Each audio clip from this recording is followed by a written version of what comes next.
Hello and welcome back live from the room above the garage. My name is Derek Main and this is my channel where I talk about books.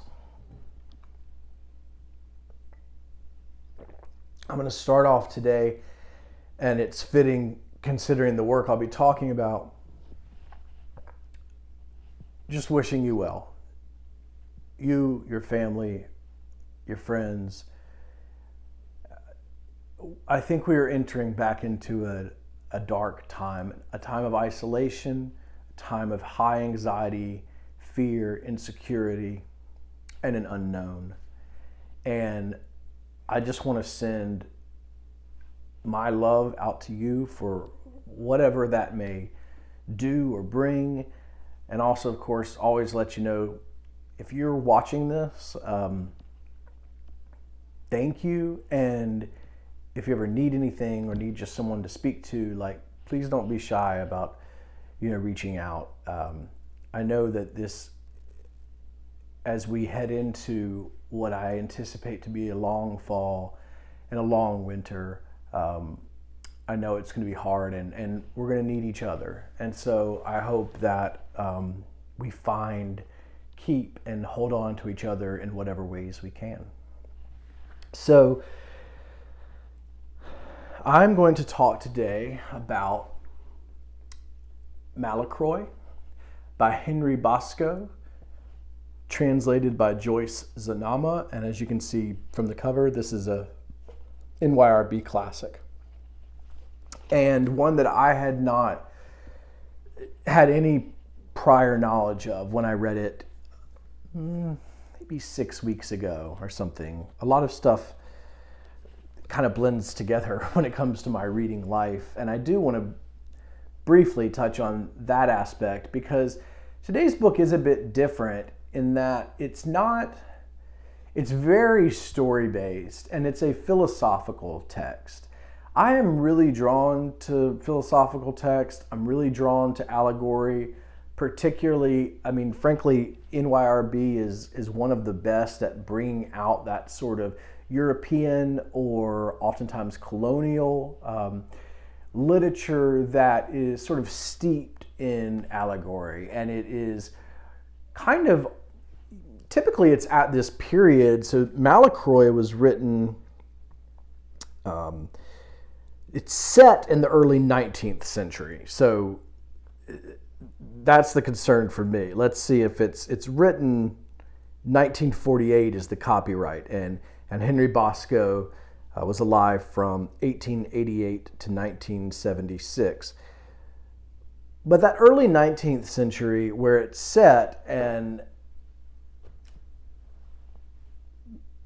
authors are really struggling with the question of the world changing from one type of small close-knit agrarian communities,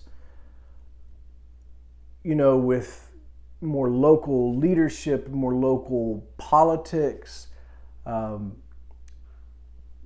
church, the family name, all of these things are sort of the cornerstones, the touchstones of that period. But then now we're shifting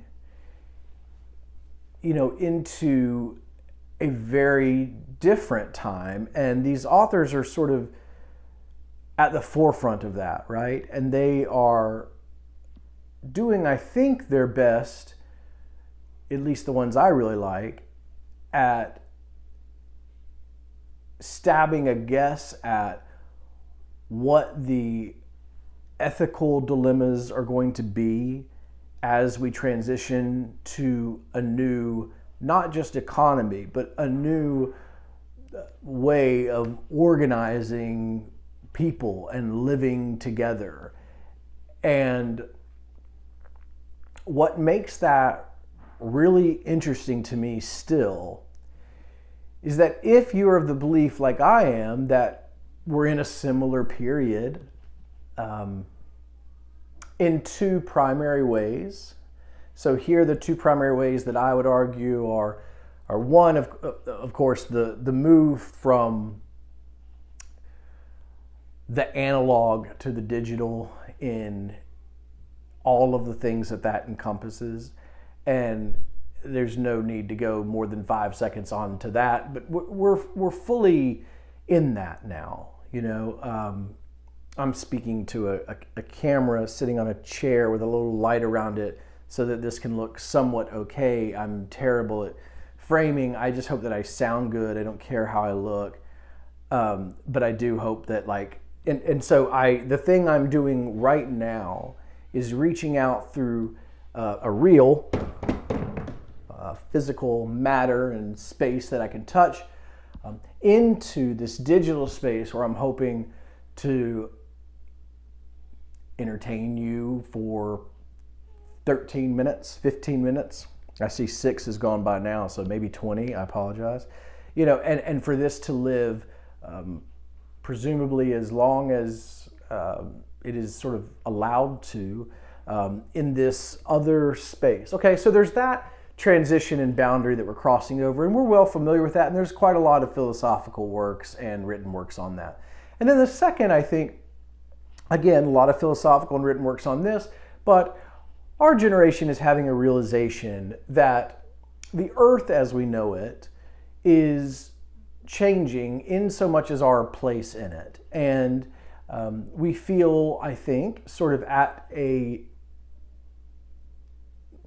was going to use the word breaking point, but I don't want to put any conditions or biases on where we might go. And a breaking point, I think, implies that something is breaking.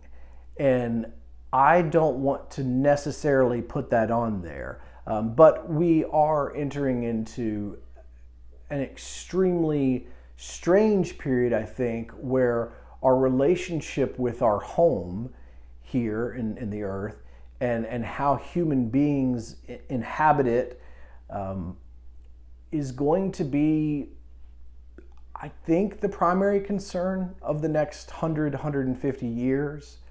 And that's just based on the science that I, think seems irrefutable, though I am no scientist. So there's these two things that we are, I think, sort of delving with. And the reason I like to look back is because they actually look fairly similar, the things, at least from a allegorical standpoint. Like, the allegories still seem to hold true.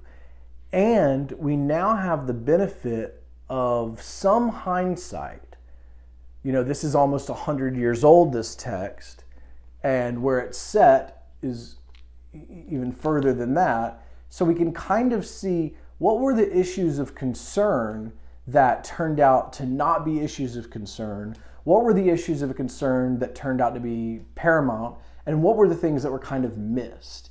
And I think seeing that from a historical perspective is really helpful in trying to understand where we might be today and where we might go. And so that's a really long-winded way of explaining that my reading life is eclectic, but not for aesthetic reasons. It's eclectic in that I do not watch television. I rarely watch movies. My life is pretty small. I worked from home before the pandemic. I still work from home. I work, in fact, from this room above the garage. So my days are spent working the same way that many jobs like mine are, where you are emailing, calling, spreadsheets, just 21st century sort of project management, okay, for lack of whatever. So that's what I'm doing that earns money. And then outside of that, I'm with my family. I'm present I'm at the baseball games and at the pool, and our family is very close, the four of us. Outside of that, for me, I don't have hobbies really that are not reading and writing. I'm obsessed with literature. I drank for many, many years, and I think a lot of people will tell you that the part of you that is prone to that kind of addictive behavior is usually put into something else afterwards, right? A lot of people talk about the dry drunk. My obsessions, my addictions, and they existed while I drank too, by the way, but what I put my whole sort of self into is this conversation that literature is having across languages and across centuries. That can include my own extremely minor attempts at joining that conversation through my own writing, but it mostly concerns something far more important to me, which is my reading of it, my receiving of this conversation. So,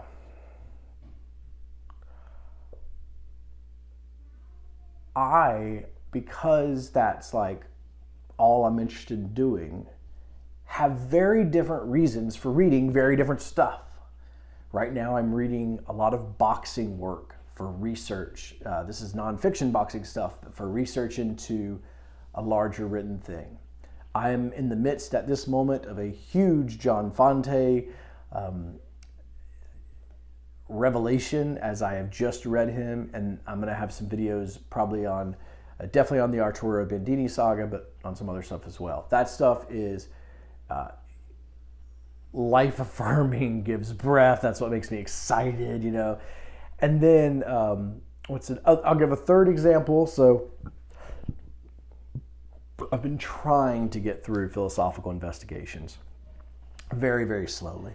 I'm still reading, I read poetry every day. I pick up some poetry every day. And I read literary criticism frequently. Right now I'm reading, I just got in a Roberto Bolaño, it's the frame of it is sort of about the prose poem and then the prose poem novel, reading about that. So throughout the day, I'm kind of moving room to room here in my home, reading. And one of the things that might have been missing there is more of a cinematic thing, okay? And what I mean by that is reading really for a much more sort of simple pleasure, you know. That isn't to say that Malacroi by Henri Bosco is an easy, swift read. Frankly, of all the ones I just mentioned, that would be Fante. But what it does mean is it is a very traditional, plotted out, linear story. And so let me give you that story now. I want to get this guy's first name, so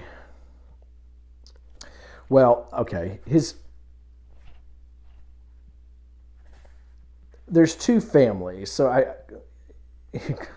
I'm wishing that I could see this guy's first name. It's not anywhere, and I'm not sure. Okay, there's a nice young man. That's how it starts off, and he is a part of this one family, the Megremu. And apologies for my bad pronunciations. My Duolingo streak of French has not helped me here. And so he is part of a very, and we'll get into one brief passage that'll explain this, but a very comfortable, happy, warm, loving family. And he has a great uncle, Cornelius Malacroi. And Cornelius Malacroi has no other kin. The Malacroi family is very different. What runs in their blood is very different. And it is much more of an attachment to the land and a hardness and a real beauty and kinship with the earth and the cycling of the earth, and it finds primacy in terms of spirituality in that, right? Whereas the Megremu is going to find much more of their qualities in how they present themselves, how they are seen in their community, the church, what sort of like comforts and love they can give to each other and to the world. And this is at the heart kind of the central conflict is this young man a Malacroi or a Megremont? And there I hope you can see the connection that I clumsily tried in the beginning between sort of a focus on two different ways to engage with the world and what each of those ways, and kind of an old and a new, okay? When you're at that threshold and one way seems barbarous and one way seems frivolous, okay? This man is quite literally in the middle of it. And this book is about him finding where his blood will lead him. Which blood, and this is the way they discuss it really, which lineage is going to be his true destiny. Now, is he a stand-in for all of the world? No, it's not that kind of philosophical text. In fact, it's actually a lonely one. I think what it gets at is, without putting a moral judgment on either side as the reader, you see that individuals have to make these decisions about how they're going to live their lives in times of great change, where there's sort of an old way and a new way. And this is just one man's story of that change. His great uncle lives on an island that is beyond remote. It is wild. The great uncle. I hope I said that. I'm not sure if I said the young man, but I don't edit. And the great uncle dies, and when the great uncle dies, he leaves a will. A lawyer comes to the Megremonts, to the polite family, and says that our hero, which is what I'm going to call him until I can see some sort of name, which maybe I should record these like a little closer to when I read them. But until our hero is... I'm getting a little visitor.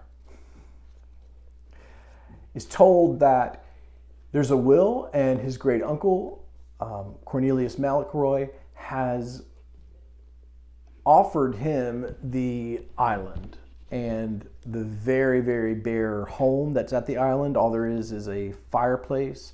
There's no books. There's, I believe, a cot and a fireplace, and that's it. So, and there's no one else on the island. And you have to subsist entirely on the island. So he has to go there and live there for a period of time. And if he is able to live there for a period of time, he will then find his last test. And this last test, if he's willing and then able to pass it, all of the land and the home will be his. Except there does not seem to be much value, at least in the way that current society at that time would value things, in the land or the home. It is not some sort of great inheritance monetarily. And we're already seeing that the world is moving more towards valuing that monetarily more so than what's offered on the other. So he's going to have to find out through this, can he handle the solitude? Is he this type of man that is satiated by a completely symbiotic relationship with nature and the violence and whims, and of course also beauty and bounty of nature? Or is he someone who prefers a much more comfortable, but perhaps glazed over experience? All right, so you can see the conflict, you see the deal. I'm not a plot. This is an entirely plotted out book, but I'm not a follow the plot. So I'm at 20 minutes, and I think I will read 3 sections. So this is from page 4, and this is a brief description of the Megramonts, where the young man lives now and where he comes from. Because my parents were dead, my family was made up of my uncles and male cousins, plus a whole affectionate world of aunts and female cousins who grew tender at the slightest touch. With them I too grew tender, and I felt myself to be a Megramont when I was among them, for their gentleness is quite contagious. But once alone, I re-became a Malacroi, with a sort of secret drunkenness and a strange fear, for this Malacroi, unknown to all, hidden within the darkest part of myself, seemed much more alive than all the Megramonts who inhabited me with such ease.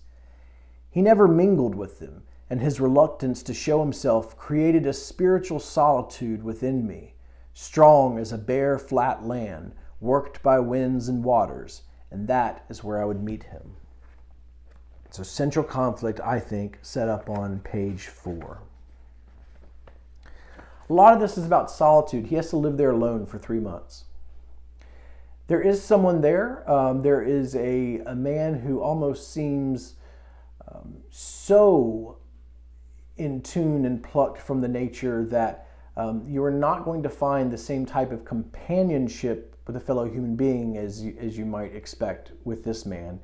And he is either the servant or sort of the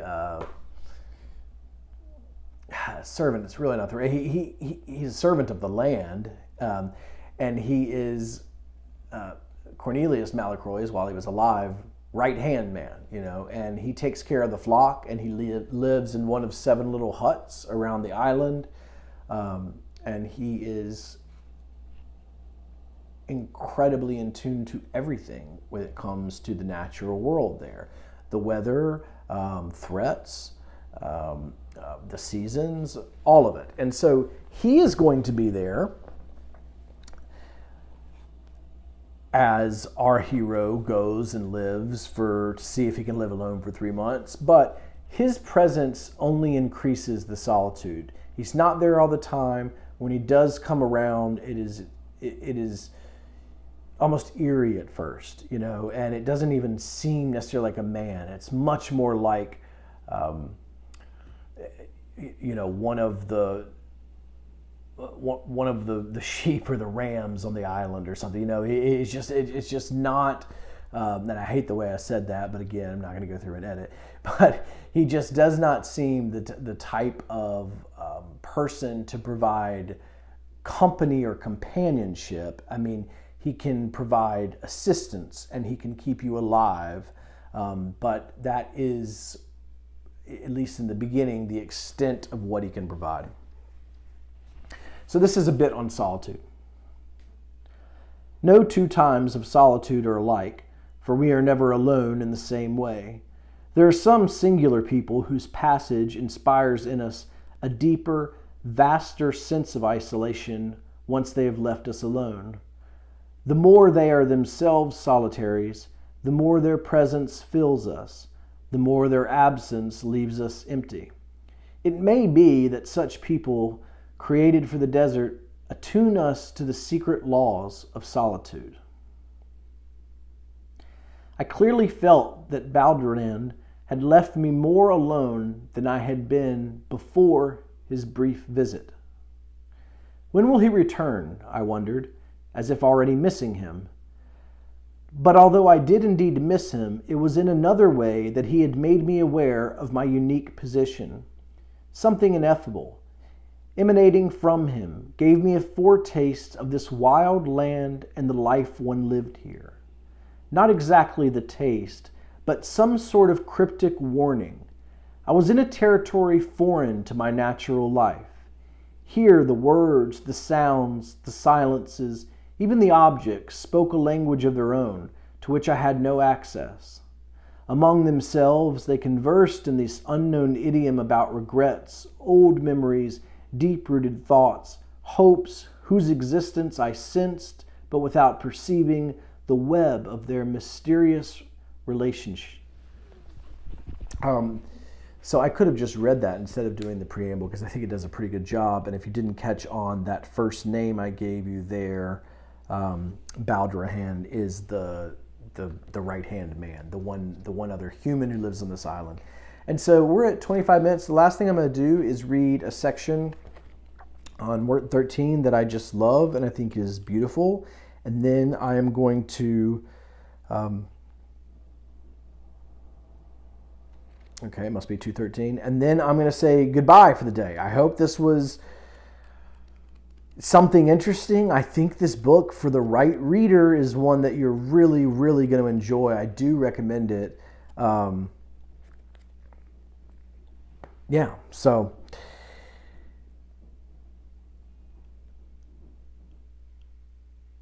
and I really want to...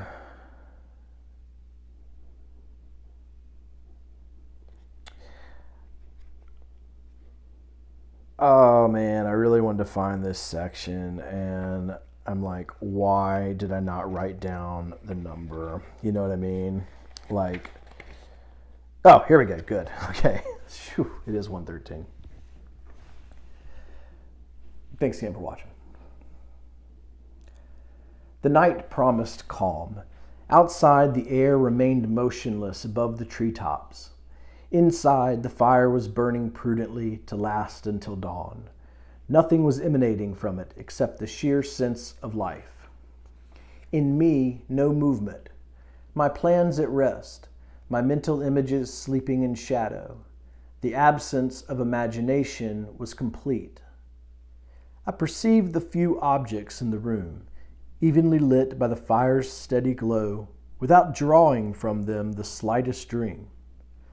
A brass pitcher, a white porcelain sugar bowl, a candelabra, nothing more. And yet I clearly knew that this night, despite its calm, was for me the night of farewell, an emotional night, the strangest of my life, and that tomorrow I would betray my heritage. It was useless to contemplate this betrayal. My soul no longer generated anything disturbing. I would simply fall asleep, and I knew it. Fall asleep upon my blood, this blood that had called me, and to which I had responded. This blood that was here, and whose whisper, when I listened carefully, still blew faintly in my ear. This blood, the last of the line, a Malacroi blood, strong, warm, brisk, wild, but whose strength, warmth, briskness, and wildness within me had evaporated. In just a few days, in its very birthplace, I had exhausted its feeble remnants. Without regret, I followed these already drowsy thoughts as I let myself contentedly drift down gentle slopes that promised a most peaceful rest.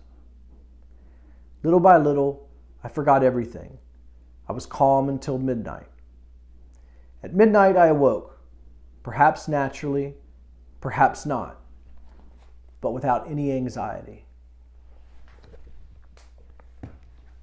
I wish you the same.